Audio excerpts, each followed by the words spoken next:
Dark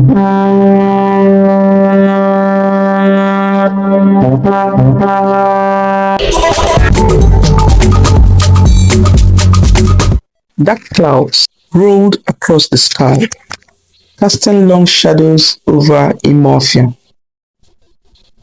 The air was thick, still, like the village itself was holding its breath. That was how it had always been. Silent, watchful, waiting. Houses stood close together, their brown roofs worn by time. At dusk, mothers hurried their children indoors, bolting their doors tight.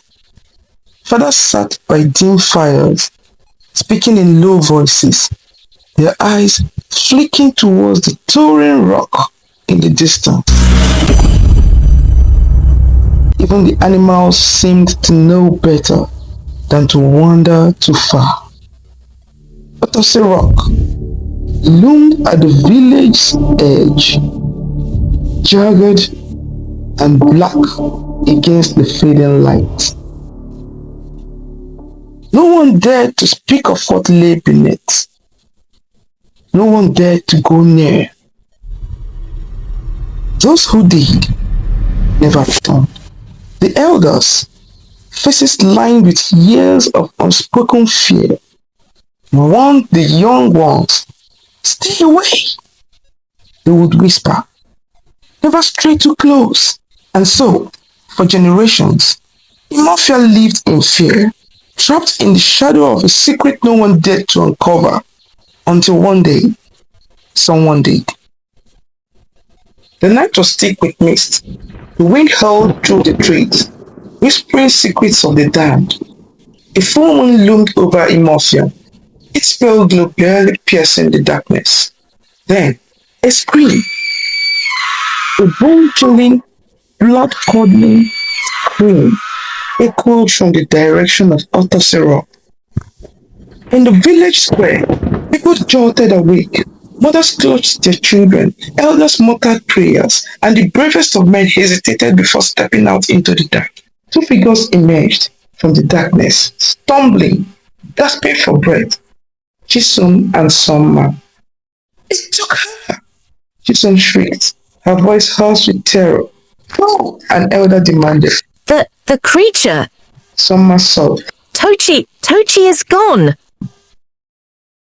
A heavy silence fell over the crowd. Another victim. Another soul lost to Otosi Rock.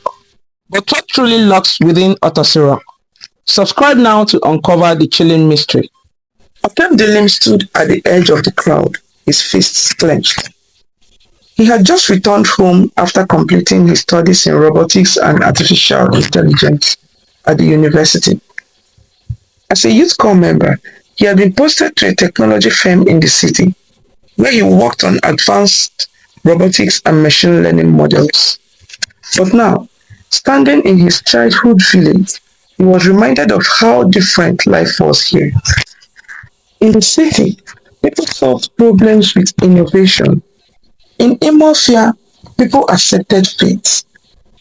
"We must accept fate. An elder muttered. Those who go into the rock never return." But Okemdilim wasn't like the others. His mind raced, torn between the superstitions of his people and the logic of science.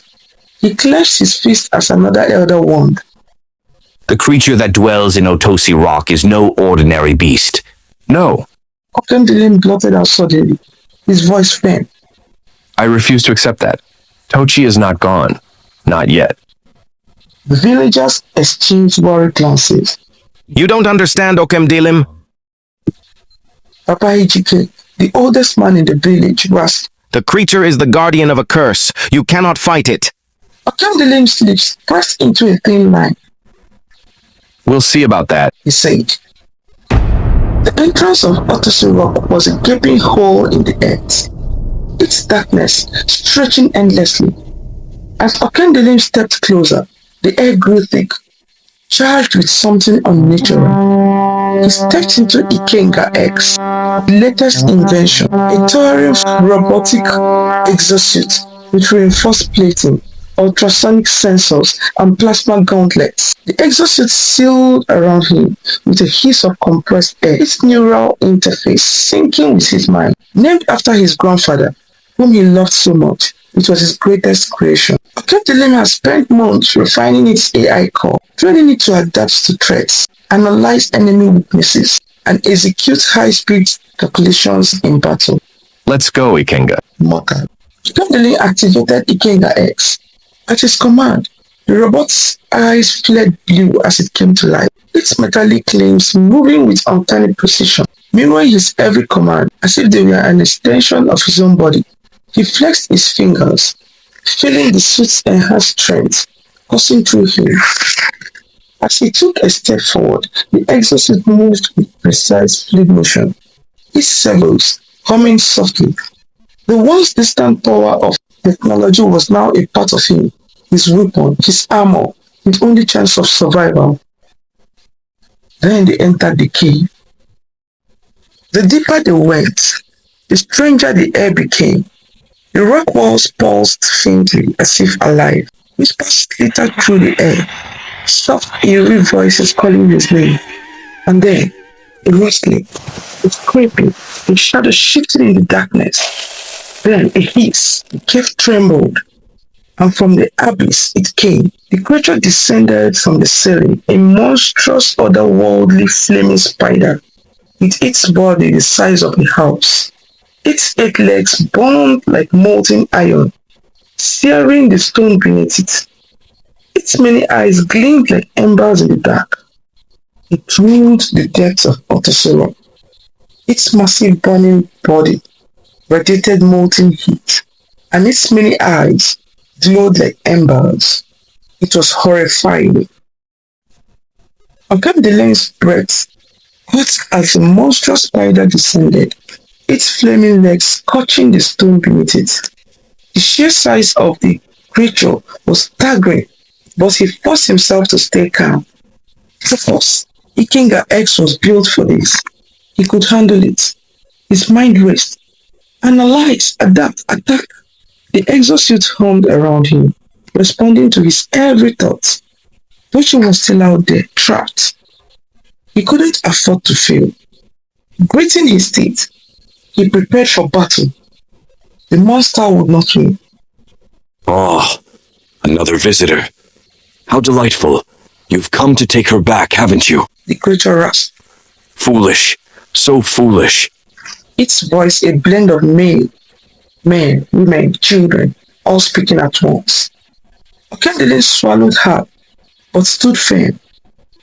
You took my sister. He said. Give her back. The spider let out a terrible, chittering laugh. Okemdilim could see that the creature was cunning and ancient, and it thrived on fear and despair.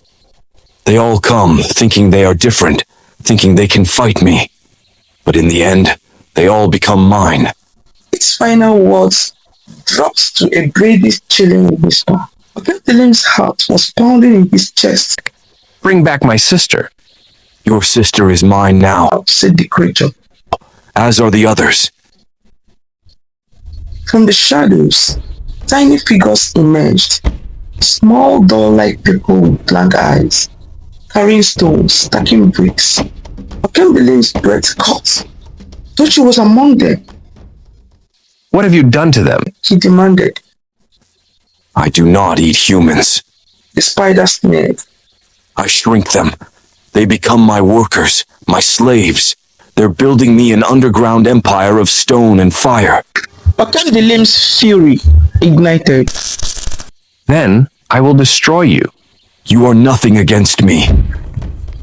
The spider attacked, flames bursting from its mouth. Okemdilim leaped into action. Ikenga X dodged, rolling to the side. Its arm-mounted plasma cannons fired, striking the spider's hide. The beast barely flinched. It retaliated, the burning leg slamming into Ikenga X, sending Okemdilim flying. The impact rattled his ribs. You are nothing against me. You're nothing. The spider roared. Okemdilim gritted his teeth. Ikenga, engage battle mode. The robot's plating shifted, locking into combat form. Twin sonic pulse cannons emerged from its shoulders, charged with electricity. The spider attacked again, its fan dripping venom. Okemdilim dodged, firing sonic pulses directly at its glowing core. The spider screamed.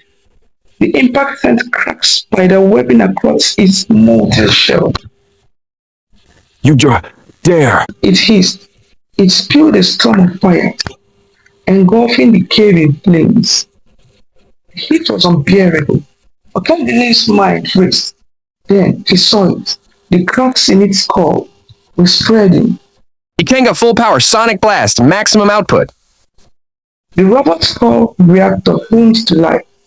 Its pulse cannons charged. Energy surged through its blades, and then a deafening blast erupted from its cannons, slamming into the spider's chest. The monster shrieked. Flames burst from its body. Its legs crumbled. The cave shook violently. No, no. It wailed. Then a final explosion. And the beast was no more. A strange golden mist filled the air. One by one, the tiny people began to glow. Their forms stretched, morphed, expanded, until at last they were human again. Tochi gasped, her eyes wide. Brother? She whispered. Okemdilim ran to her, pulling her into a tight embrace. I told you I'd find you. He murmured. The freed villagers, many who had been missed for years, stared at one another in disbelief. The nightmare was over. When Okemdilim and the survivors emerged from the cave, the village erupted in celebration. Families were reunited. Mothers wept. Fathers clapped Okemdilim on the back. You have done what no one else dared to do. The elders said, You have freed us from fear. Fear is the greatest prison, but knowledge and courage are the keys to freedom. Where others saw a monster, Okemdilim saw a puzzle to solve. And because he fought, thought, and believed, he saved his sister, his people, and his home. Okemdilim turned to the horizon, watching the first rose of dawn break over Imofia. The village would never be the same again.